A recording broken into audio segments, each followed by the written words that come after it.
तो भारतीय बाजारों के लिए बीते 2 हफ्ते से सिचुएशन थोड़ी तो संभली है, जबकि front line index, mid cap, small cap अब एटलीस्ट हरे निशाने बंद हो रहे हैं वीकली बेसिस पर। तो क्या और एफआईएस भी थोड़ा थोड़ा लौटना शुरू हुए हैं, आईपीओ की बाजार भी गुलजार हो रहा है, नंबर्स की भी शुरुआत हो रही है।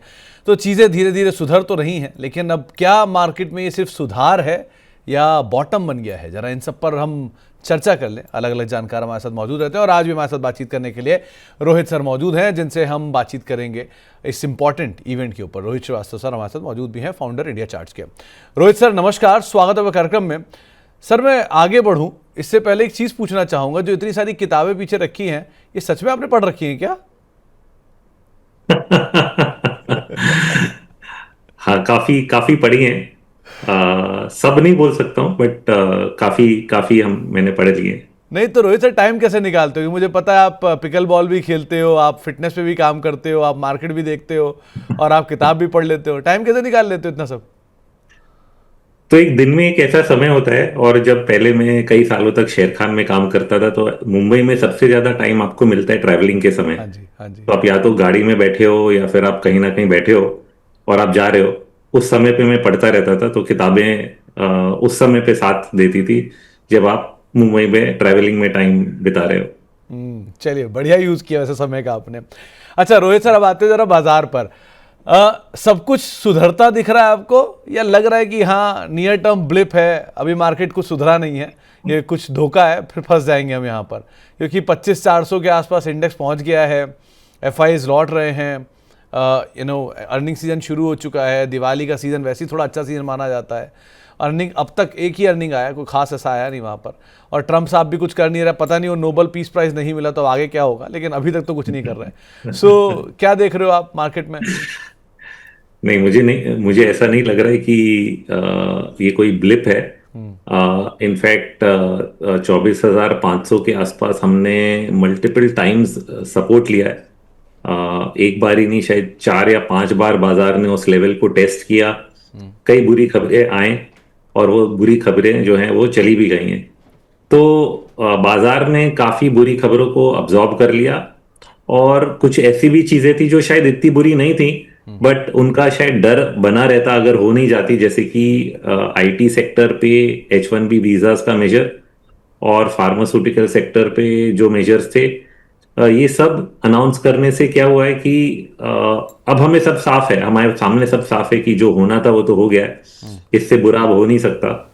और आज और कल में हमने जो थोड़ी बहुत खबरें सुनी है कि कहीं ना कहीं भारत देश रशिया से अपना तेल का जो कंजम्पशन है वो कम करेगा और यूएस से इम्प्रूव करेगा, और इसका मतलब है कि कहीं ना कहीं हमारा समझौता बनने की जो पॉसिबिलिटीज हैं वो काफी खुल गई हैं।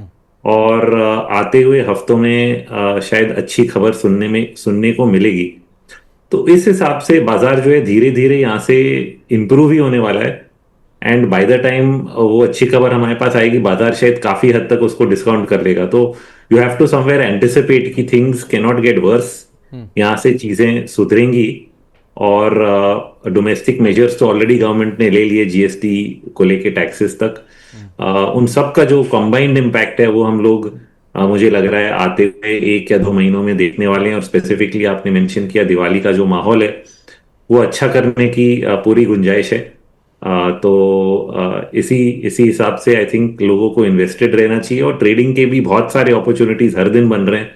So it's a pretty good market अगर ये सोचेंगे, अपार्ट फ्रॉम ये सब न्यूज़ फ्लो जो आता रहता है। बाजार काफी अच्छा है और सुधर रहा है। तो रोहित सर एक बात बताओ, इस सिचुएशन में अगर आपको पैसा डिप्लॉय करना होता, मान लेते हैं, तो आप कितना डिप्लॉय करते? लार्ज कैप में कितना डिप्लॉय करते हैं, मिड कैप में, और कितना डिप्लॉय करते हैं स्मॉल कैप में, आउट ऑफ 100?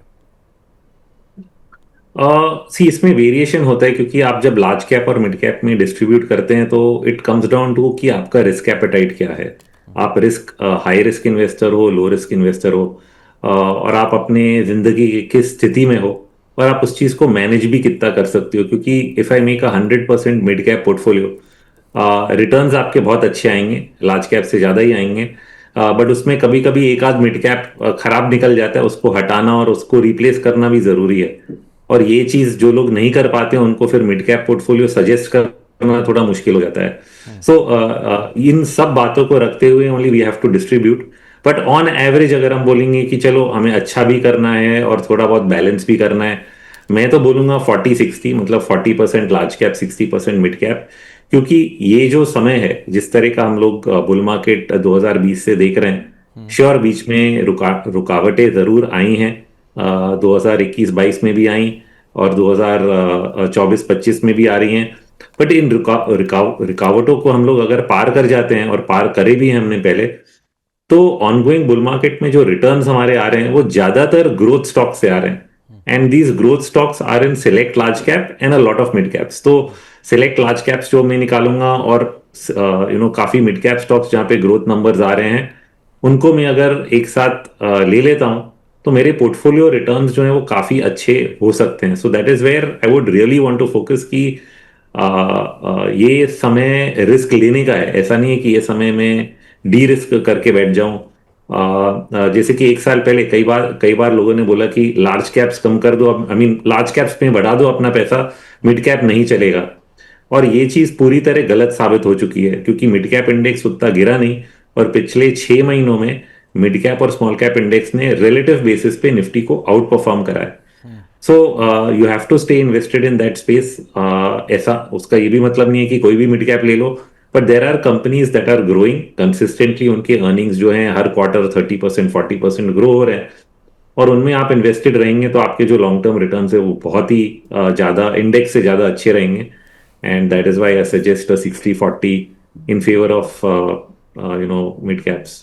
तो एक बात बताओ रोहित सर, एफआईएस की तरफ से बाइंग शुरू हुई है, 3 दिन हुए अभी जब एफआईएस के नंबर में कुछ अपटिक आए हैं। So it's too early to say buy one. दूसरा, मतलब no news is a good news वाली सिचुएशन है कि बहुत हैवी सेलिंग भी नहीं आ रही है। सो आउटराइटली सेल ना आना और बाजार में थोड़ा थोड़ा बाय होना, क्या पहले से हम कंफर्टेबल सिचुएशन में आ गए एफआईएस साइड से? थोड़ा मुश्किल है बोलना, इट्स ओनली बीन 3 days, क्योंकि 3 दिन से ही हमने पैटर्न देखा कि थोड़ा बहुत एफआई बाइंग हुआ है, सेलिंग कम हो गया है। मैं इतने जल्दी इस चीज को बोलूंगा नहीं, बट जब भी बाजार ऊपर आया, जैसे हमने इवन अप्रैल और मई में देखा बाजार ऊपर आया था, तो कई दिनों तक जो फ्लोज थे वो पॉजिटिव हो गए थे। बट फिर से जैसे बाजार रुक गया, फिर से फ्लोज नेगेटिव हो गए। तो अभी भी बाजार बढ़ रहा है, फ्लोज पॉजिटिव हो रहे हैं। This is a routine ongoing pattern जो हम लोग मार्केट में बार बार देख रहे हैं। बट जब हम लोग कई महीनों महीनों के डेटा को एडअप कर लेते हैं, तब हम देखते हैं कि नेट नेट आउटफ्लो ही हुआ है। और इसका कारण कुछ और ही है। It has not to do with the market conditions की बाजार अच्छा है कि खराब है। नेट नेट एफआईआई नया पैसा इंडिया में इसलिए नहीं ला रहा है, मेरे मेरे हिसाब से, सही है कि गलत मुझे नहीं मालूम, कि हमारे जो कैपिटल गेन्स टैक्स का रूलिंग है, जहां पे फॉरेन इन्वेस्टर्स पे कैपिटल गेन्स टैक्स लग रहा है, ये एक बहुत बड़ा कारण है कि कई फॉरेन इन्वेस्टर्स पैसा नहीं लगाते हैं एक पर्टिकुलर कंट्री में, even though India has been showing high growth, और परफॉर्मेंस भी कई सालों में बहुत अच्छा था। But net net end of the year 2015 से आज तक सिर्फ 2 ही साल में शायद पॉजिटिव डेटा दिखता है। अगर मैं एनएससी के एफआई डेटा से जाऊं, तो 2 ही साल में पॉजिटिव था, और बाकी सब साल नेगेटिव थे। In fact last 5 years are consistently negative in terms of FII flow. तो इसका कुछ बड़ा कारण ही हो सकता है। इट कैन नॉट बी कि मार्केट अच्छा नहीं है इसलिए पैसा नहीं आ रहा है, उसकी इसका कुछ और ही कारण है। मैं मान रहा हूं कि कैपिटल गेन टैक्स एक बड़ा कारण हो सकता है। ओके, अब आते हैं रोहित सर पहले सेक्टोरल पर। पहला सेक्टर जो है वो है बैंक्स, और बैंक्स को भी 2 हिस्सों में ही बांटूंगा। पीएसयू जिनकी Q2 की अपडेट अच्छी आई हैं, और कुछ कुछ में रिएक्शन भी है। इंडियन बैंक नया हाई बना रहा है, एसबीआई नया हाई बना रहा है, और दूसरी तरफ है प्राइवेट बैंक्स, एचडीएफसी और आईसीआईसीआई दोनों शांत हैं, एक्सिस कोटक भी शांत है। सो इस समय क्या इस बार जो ड्राइविंग सीट है वो पीएसयू बैंकों के हाथ में आएगी, और ओवरऑल बैंक को लेकर व्यू? तो अगर मैं सिर्फ रीसेंट परफॉर्मेंस देखूं फाइनेंशियल्स का, ओवरऑल फाइनेंशियल्स जो हैं वो आउट परफॉर्म कर रहे हैं, मार्केट को अच्छा कर रहे हैं। बट फाइनेंशियल्स के अंदर top performing is NBFC, second is PSU banks, और प्राइवेट बैंक्स जो है वो सबसे नीचे आते हैं। तो नेचुरली जो मैं मुझे अगर हाई रिटर्न्स के हिसाब से अगर इस चीज को मैं देख के आगे बढ़ूं, तो मैं यही सोचूंगा कि मुझे एनबीएफसीज और पीएसयू बैंक्स में ज्यादा पैसा डालना है और प्राइवेट बैंक्स में कम डालना है। अनलेस आपको लगता है कि नहीं ये रिस्कियर हैं और मुझे सेफ्टी के हिसाब से लार्ज कैप प्राइवेट बैंक्स ही लेने चाहिए, तो then you will have more of that. But आपको हायर रिटर्न्स की भी उम्मीद रखनी है, तो कहीं ना कहीं you will have to own PSU banks and NBFCs जहां पे रिटर्न्स जो हैं वो ज्यादा आ रहे हैं। इसके अलावा दूसरा सेक्टर आता है आईटी। कॉन्ट्रा कॉल लेने का समय आ गया है या अभी दूर रहने का ही समय है, यहाँ पर अभी हाथ ना लगाया जाए? टीसीएस के नंबर्स और टाटा एलेक्सी के नंबर्स एज एक्सपेक्टेड ना अच्छे थे ना ख़राब थे, ठीक ठाक नंबर आए। सो नंबर्स तो अभी शुरू ही हुए हैं, लेकिन जो भाव है, वैल्यू है, ये देखा के क्या आपको बता रही, क्या करना चाहिए? सी मेरा इस पे आईटी सेक्टर पे ना बहुत ही एक अलग व्यू है। आईटी सेक्टर में कुछ इंडिविजुअल मिड कैप शेयरों ने शायद अच्छा किया है टाइम टू टाइम, जहां पे ग्रोथ हमने देखा, जैसे आपने टाटा एलेक्सी की बात करी, बीच में it went through a high growth phase जिसमें उसके स्टॉक्स ने काफी आउट परफॉर्म किया। बट मैं जनरली सिर्फ निफ्टी आईटी इंडेक्स अगर लेता हूं और उसको निफ्टी 50 के सामने रखता हूं, and we do what is known as a ratio chart, हम लोग एक इंडेक्स को दूसरे से डिवाइड करते हैं 2000 से लेके आज तक, तो निफ्टी आईटी इंडेक्स 2000 जो Y2K का बबल था आईटी में सबसे बड़ा, उस लेवल को भी पार नहीं कर पाया है। रेशियो की बात कर रहा हूं। इसका मतलब ये होता है कि 20 सालों में आपने निफ्टी को आउट परफॉर्म नहीं किया अगर आप सिर्फ लेके बैठे रहे। तो उससे अच्छा अगर निफ्टी लेते या कुछ और अच्छे शेयर लेते तो आपके रिटर्न्स अच्छे होते। तो लार्ज कैप आईटी या ब्रॉडली आईटी इंडेक्स के बेसिस पे मैं अगर आईटी स्टॉक्स ले रहा हूं, तो I am not going to perform, क्योंकि इस सेक्टर का जो ग्रोथ रेट है वो घटता ही गया है ओवर द इयर्स। कहीं ना कहीं इन्फोसिस खुद का जो अर्निंग्स ग्रोथ रेट था एक समय पे 25%, फिर 15%, अब 5-6% अर्निंग्स ग्रोथ देते हैं लार्ज कैप आईटी कंपनियां। तो इनमें सिर्फ तब निवेश किया जाता है जब ओवरऑल मार्केट में ग्रोथ नहीं है, तो ऐसा लगता है कि चलो ये 5-6% ग्रोथ वाली स्टॉक्स ही ले लें। So they are basically become defensive investments. But as a defensive ये सिर्फ तब काम करती हैं जब बहुत ही मुश्किल समय हमारे सामने होता है, जैसे कि कोविड हुआ। तो कोविड के अगले 2 सालों में आईटी स्टॉक्स ने बहुत आउट परफॉर्म किया, बट उसके बाद उनका परफॉर्मेंस लड़खड़ा रहा है और हम लोग कुछ नहीं देख रहे हैं। So I don't think long term investors should even touch IT sector. कोई individual mid cap IT company आपको अगर दिखती है जो कि जिसमें अगर आपको होप है कि हाँ यहाँ टर्न अराउंड हो सकता है या नया ग्रोथ के कुछ कारण बन सकते हैं, उसमें निवेश करना ठीक है। So that is bottom up approach to individual stocks. But overall broad अगर मैं आईटी बोलूं, लार्ज कैप कॉम्बिनेशन बोलूं, तो वहां पे मुझे नहीं लग रहा है कि ज्यादा पैसा बनेगा। तो यहाँ पर वो सवाल कॉन्ट्राडिक्ट करता है रोहित सर, कि अगर वैल्यू में ढूंढूंगा तो मुझे आईटी में दिखेगी, लेकिन अगर मैं ग्रोथ ढूंढूंगा तो मुझे वो नई इमर्जिंग थीम में दिखेगी, जैसे सोलर हो गया, ग्रीन एनर्जी हो गया, इटर्नल जैसी स्टोरी हो गई। सो अब आप कैसे अपने आप को बाइफरकेट करोगे? आप वैल्यू की तरफ जाओगे या आप ग्रोथ की तरफ जाओगे? कि वैल्यू बहुत सस्ता है और ग्रोथ बहुत महंगा है, बीच में कुछ है नहीं, तो मैं कहाँ जाऊं? नहीं, तो ये आर्ग्यूमेंट ग्रोथ पे ही अंत होता है इसका, क्योंकि growth at a certain valuation, so say for example मुझे कंपनी मिल रही है 50 के पी रेशो पे और उसका अर्निंग्स ग्रोथ रेट 30% है, वो इवेंचुअली मुझे ज्यादा ही रिटर्न देने वाली है वर्सेस अ कंपनी जो बोलेगी कि मेरी अर्निंग्स ग्रोथ है 15% और मेरा पी रेशो जो है वो 5 का है, तो वो मुझे वो रिटर्न भी नहीं देने वाली। सो और एक बाजार का एक माहौल भी होता है। सो से फॉर एग्जांपल 2010 से 2020 का जो माहौल था, इसमें डिफेंसिव कंपनियां जैसे कि एफएमसीजी या फार्मा, इन्होंने जोर से आउट परफॉर्म किया मार्केट को, और उसमें ग्रोथ एक सेक्टर था विच वाज एनबीएफसी जैसे, सो स्पेसिफिक सेगमेंट था जहां पे हमने बीएफएसआईज में आउट परफॉर्मेंस देखा। सिमिलर फेज 1990 टू 2000 भी था, जहां पे 94 के बाद एफएमसीजी, फार्मा, ये कंपनियों ने आईटी के साथ आउट परफॉर्म किया, जिसमें IT was the only growth segment. और एक अलग समय होता है जहां पे ओवरऑल मार्केट ग्रो हो रहा है और सब कंपनियां ग्रोथ दिखा रही हैं। सो 2000 टू 2008 भी वैसा ही था, infra, real estate, capital goods, power, सब ग्रो कर रहे हैं। तो फिर ग्रोथ सेक्टर्स ने आपको ज्यादा परफॉर्मेंस दिखाया। वैसा ही एक समय आज चल रहा है और ये उससे भी शायद बड़ा समय है, क्योंकि मिड और स्मॉल कैप में हमने जिस तरह का ग्रोथ इस टाइम देखा है शायद पिछले बार नहीं देखा था। So you are seeing lot of individual company, smaller ones, जो कंसिस्टेंटली हर साल 50% 60% ग्रोथ भी दिखा रहे हैं, और उनके कई बार 1-2 साल के ग्रोथ के बाद पी रेशियो जो है 30 तक भी गिर जाता है, तो सस्ते भी हो जाते हैं। ऐसा भी नहीं कि सबके सब एक्सपेंसिव है। सो आपको सिर्फ इन चीजों को ढूंढना है और निकालना है बाजार में से. So the answer is growth is where the returns are. आपको ग्रोथ के ही शेयर लेने हैं क्योंकि that justifies the valuation. Growth नहीं है तो वैल्यूएशन कुछ भी हो वो जस्टिफाई नहीं हो पाता है. ओके, अब आप ग्रोथ की बात करो तो दूसरा सबसे ग्रोइंग चीज इस समय जो खड़ा है वो है गोल्ड और सिल्वर. निफ्टी ने पूरे एक साल में 1% रिटर्न दिया. सबसे ज्यादा रिटर्न दिया सिल्वर ने. तो ये कह लीजिए सिल्वर को मिल गया गोल्ड और गोल्ड को मिल गया सिल्वर, क्योंकि वो सेकंड नंबर पे आता है. तो इस तेजी के बाद, क्योंकि अब तक ये तेजी तो एक समय पर वैल्यू बाय थी, एक कॉशियस असेट के तौर पे थी, अब ये शॉर्ट कवरिंग ज़्यादा दिख रही है. सो या ट्रैप ज़्यादा दिख रही है. आप क्या देख रहे हो गोल्ड और सिल्वर में? अगर कोई यहाँ से अब लॉन्ग करने की सोच रहा है वो क्या करे, जो ऑलरेडी लेकर बैठा है वो क्या करे, कितना जस्टिफाइबल है ये तेजी? सो इसमें we have to also segregate investors and traders.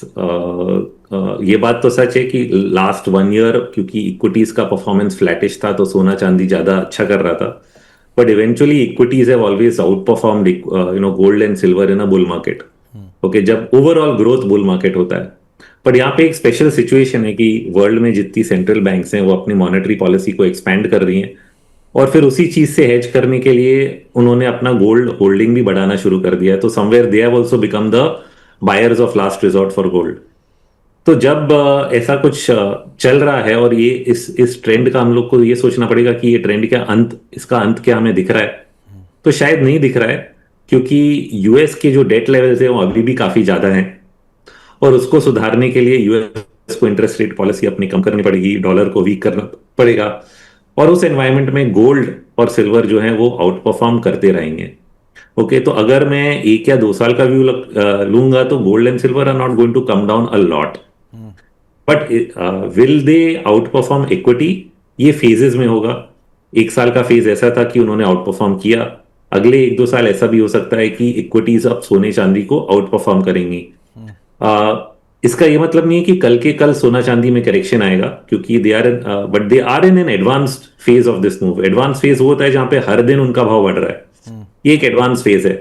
But ये एडवांस फेज कभी कभी 1 महीने में नहीं खत्म होता है, 2-3 महीने तक भी चल सकता है. तो you need to be little patient. In other words, जो लोग होल्ड करके बैठे हैं अगर थोड़ा बहुत चार्ट्स समझते हैं तो 20 डे मूविंग एवरेज ऐसा कुछ सिस्टम अगर लगाएंगे उसके हिसाब से होल्ड कर सकते हैं. बट अगर 1-2 साल का व्यू है तो वो सब भी करने की जरूरत नहीं है. If you are a trader तो कहीं ना कहीं वो लेवल अगर टूटता है तो एज अ ट्रेडर आप चाहोगे कि एक बार उसको बुक कर लें और फिर वापस नेक्स्ट एंट्री पॉइंट नीचे में जब मिलेगा उसको ढूंढेंगे. But as an investor you don't want to get out of your gold. सिर्फ ये है कि अगर आप गोल्ड और इक्विटी के बीच में शिफ्टिंग कर रहे हो तो शायद ऐसा समय आ गया है जहां पे इंडियन के लिए एटलीस्ट, क्योंकि यूएस मार्केट तो काफी ऊंचा है, बट इंडियन मार्केट में समय ऐसा आ गया है कि गोल्ड की तरफ आपको वापस सोने से निकाल के शिफ्ट करने की जरूरत है. सॉरी. तो रोहित सर एक बात बताओ, बोला जा रहा था कि इंडियन मार्केट जो है वो एक डेड इकोनॉमी है. आपने हाल में आंकड़े देख ही लिए होंगे नवरात्रि के कि 25-25 गाड़ियां मर्सिडीज बेच रहा है हर 3 मिनट में, और हर 3 मिनट एक गाड़ी बेची मर्सिडीज ने. और दूसरी तरफ ये एलजी का आईपीओ आया 16,000 करोड़ का और 4 लाख करोड़ की बोलियां मिल गई. सो पैसा कहाँ से आ रहा है? इतना पैसा तो आ रहा है, अभी भी आपको डेड इकोनॉमी दिख रही है. सो प्राइमरी मार्केट में तो एक स्ट्रॉन्ग मार्केट में फ्लो बना हुआ है. सो ये जो फ्लो है, क्योंकि एंकर बुक में भी एलजी के आधे से आधा एफआईएस थे. सो क्या जो रूट है वो एफआईएस ने बदल दिया है आने का एक पार्ट, और दूसरा ये मनी फ्लो, क्योंकि एसआईपी का नंबर 29,000 करोड़, आईपीओ में इतना मोटा पैसा. सो फ्लो तो है लिक्विडिटी का, वो सही जगह पे शायद चैनलाइज नहीं हो रहा है. नहीं, ट्रू. सो सी, मनी फ्लो का इशू नहीं है, लिक्विडिटी का आई डोंट थिंक एवर इशू था. इशू सिर्फ एक ही चीज का है कि ग्रोथ कब वापस हमारे बाजार में आ जाएगा.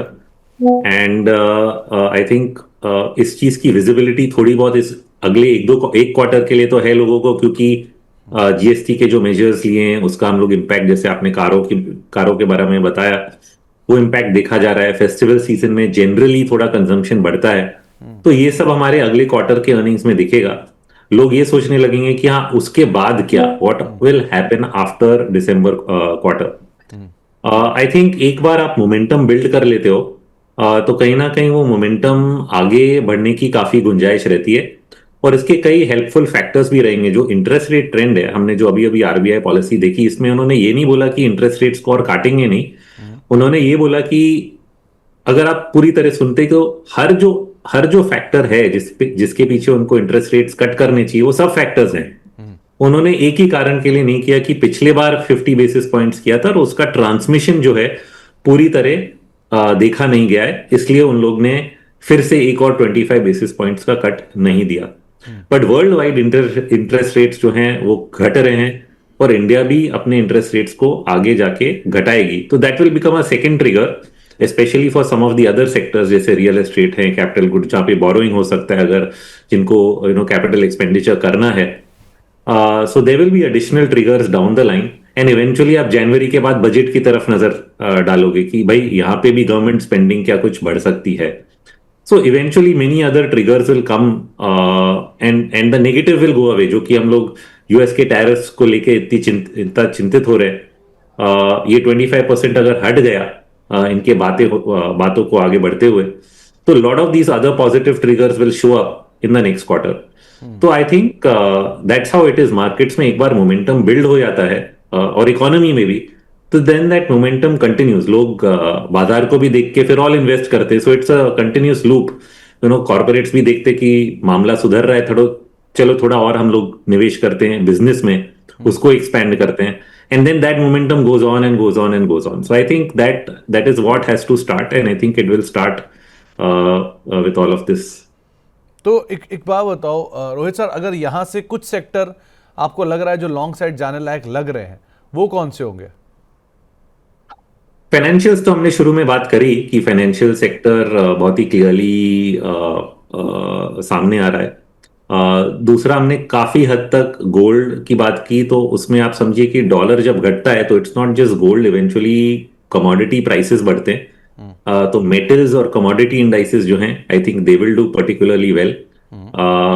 पावर एक सेक्टर है जिसपे हमारा फोकस आएगा ही, डायरेक्टली या इनडायरेक्टली, क्योंकि ओवरऑल इकोनॉमिक ग्रोथ में कहीं ना कहीं, whether you take it from infra side, whether you take it from IT side, data centers, कई जो भी एंगल लगा लो, पावर के बिना, एनर्जी के बिना काम नहीं होना है। So I think that is another sector. So these are couple of interesting major sectors जो कि इंपॉर्टेंट रहेंगे आगे के समय में।